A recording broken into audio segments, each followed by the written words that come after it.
Yo, what is going on, everybody on YouTube? This is Kev the Barber with another classic, and you're sitting at the Barber's table. Today we're going to be talking about unnecessary tools for beginner barbers.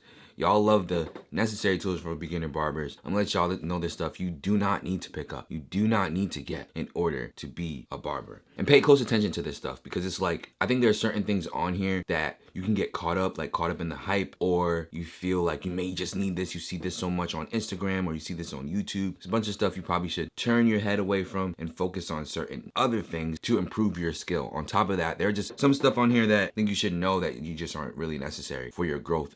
Okay, the first thing on this list, I actually have a personal gripe with. I hate this production, I hate this creation, the wall balding clipper. And I have a few reasons for why, right? Why it's so annoying to me is because it's literally created to bald out the nape area, like to bald out for skin fades and stuff like that. Why purchase a whole clipper to do just that one job? You hear what I'm saying? Like, why not just get a wall magic clip that also has a lever? If you just want to bald it out, you can get that, but you can also get a wall magic clip that can do other things if need be. Why purchase something intending to limit yourself just to balding? You know, it's like, personally, I thought wall was just doing a money grab just to have another product. Like, that's one of the most unnecessary products I've ever seen in my life. Like, when it comes to clipper gear, that, like, looking at that just pisses me off. How many of you guys have actually seen a balding clipper? Like, I'm really curious, because when I look, no barber I know personally has one. I see them online. That's it. I only see them online. I've looked at it and go, maybe I should get a balding. Nope, you're stupid.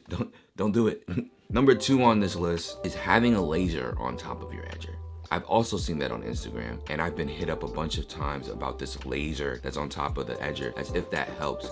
Now look, we say straight lines and curves when it comes to, say, like your edge up or the side. In order to mimic a straight line, you have to curve and counterbalance the curves of the head. If I put a laser going on your head, it's not even gonna really mimic the line I'm supposed to be putting there, because I need to curve and adjust so that when you look straight on, like my line, for instance, it's not a perfect straight line to look straight. It curves on the edges so that when you look straight on, it looks straight. You need to understand shapes, and having a laser is not really helpful. It's like one of those things that's almost there. Well, like it almost makes sense, but when you really think about it, no, it doesn't. Just don't do it. It looks cool, and just don't waste your money. You know, just check the necessary tools for beginner barbers. I'm gonna put a card up here and look at that. That's what you need. That's what you need to be a barber. This is not one of those things. Next, we have the pick and curl. I don't know where it is right now, but it is a product that I thought was cool at first, because the curl sponge it works very, very well, but there's no solution for it being so unsanitary. You can't really clean the sponge. Anything that absorbs something, anything that's porous should be disposable. So things like brushes shouldn't be used on people. And realistically, these should only be used person to person, to throw out each one, because you can't really clean this. It's porous. It absorbs and keeps dirt within it, so you can't clean it from person to person. So anything that is porous shouldn't be used. Curl sponges are porous. So to create a solution to that, the pick and curl was something that was created to curl hair, but it doesn't really work.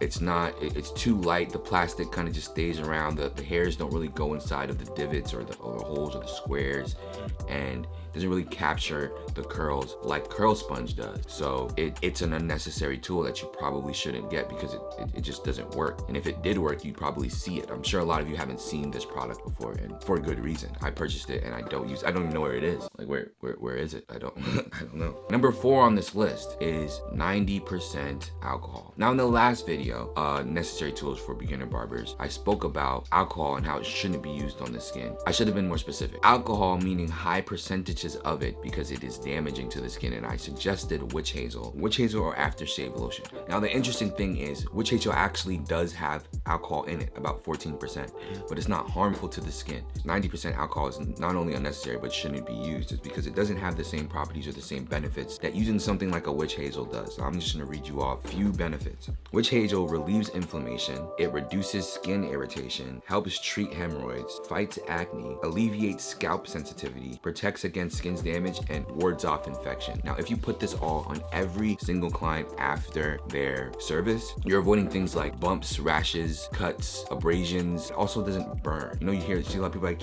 ding, ding. Why is it famous for going to the barbershop? Your skin's gonna burn, and it's the pain that you have to go through. It's not a pain that you have to go through. It's not a pain that you have to give your clients. Witch hazel, definitely a tool you should use. Alcohol, 90%, not really necessary. Now, number 5 on this list, I've also been seeing this on Facebook and Instagram, the tattoo blade. Now, if you don't know what the tattoo blade is, here's just a little clip of what it looks like.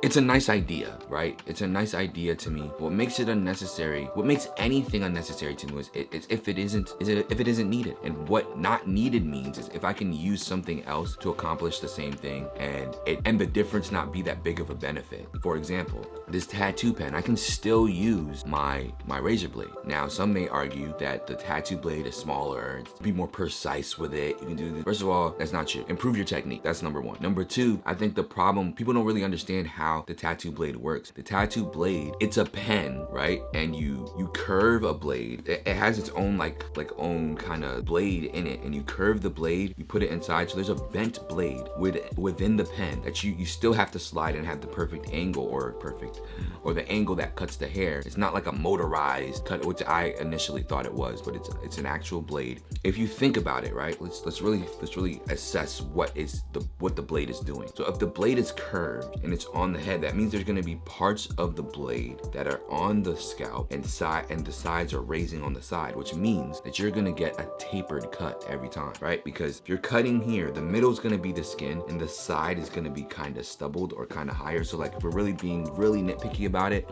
it's not even as precise as it claims to be. You see what I'm saying? And on top of that, I can just use my razor. To me, I want as little amount of tools as possible. The problem with having so many different tools, especially as a beginner, you can get distracted. You only should keep what you need to focus on what is in front of you. Number 6, we have multiple adjustable clippers, right? As I was saying before, too many things can distract you, right? I have multiple clippers for multiple reasons. If you don't understand the difference between a tempo fade and a drop fade, how to make a fade fast, how to make a fade slow, how to fade the sides of the head with the top of the head. If you don't know how to do a high top or a freehand, like if you don't know all these techniques, you shouldn't have multiple clippers, because multiple clippers are doing different things for efficiency, for better techniques, you know? And to get multiple clippers just because other people have them, because it's new, buy you an Andis T outliner and you don't even know how to shape up, you know, like you gotta take baby steps. Get you a trimmer, get you a clipper, get you everything that's in the necessary tools video, right? Focus on improving your skill. I always say,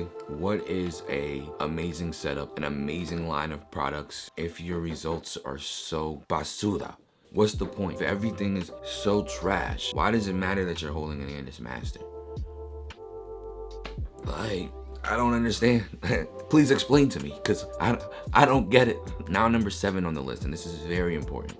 Now, hair fibers. Now listen to me, right? Yesteryear, last decade, when I was growing in this industry, hair fibers was so looked down upon. It was like, yo, if you use hair fibers, you suck. Like, you need it. You can't create an illusion of darkness and create sharp lines, and you can't create a great cut without fibers, then you suck, right? That was the consensus across all barbering, for real.